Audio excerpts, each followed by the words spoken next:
bahwa pimpinan AKBP Hendy Kurniawan sehingga upaya tangkap tangan Harun Masiku dan pemohon tidak bisa dilakukan. Karena memberi sorotan atas tudingan KPK, tim hukum Sekretaris Jenderal PDIP Hasto Kristianto, Magdir Ismail mengungkap latar belakang AKBP Hendy Kurniawan. Hendy dituding menggagalkan penangkapan Harun Masiku di Kompleks Perguruan Tinggi Ilmu Kepolisian pada 8 Januari tahun 2020 lalu. Magdir mengungkap, Hendy merupakan mantan penyidik KPK yang memberikan kesaksian mengejutkan di sidang pra-peradilan Budi Gunawan calon Kapolri tahun 2015 silam. Kala itu, Budi Gunawan yang tak terima ditetapkan tersangka oleh KPK pimpinan Abraham Samad menggugat ke pengadilan. Dalam sidang itu Hendy yang menjadi saksi memberikan kesaksian yang meringankan Budi, di mana KPK menetap tersangka tanpa alat bukti dan pemeriksaan terhadap yang bersangkutan.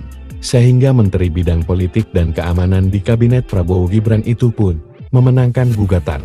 Sementara setelah itu Abraham Samad diberhentikan Presiden Jokowi. Saudara-saudara ingat Hendy Kurniawan ini, saksi yang kami hadirkan saat perkara Pak Budi Gunawan.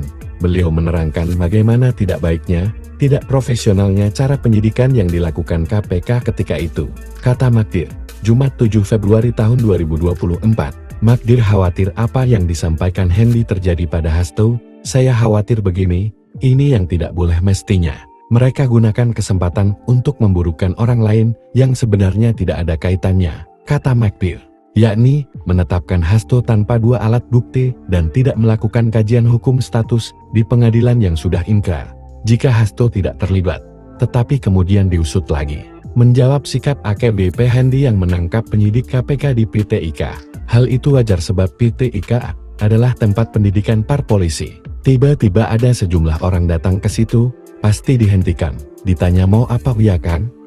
Seandainya betul mereka beriktikat baik melakukan penyidikan atau penyelidikan, ketika itu, kan mereka bisa sampaikan, ujarnya. Secara terpisah, juru bicara KPK Tessa Mahardika Sugiarto untuk meminta respons atas pernyataan tim hukum Hasto tersebut. Tessa mengatakan akan mempelajarinya terlebih dahulu.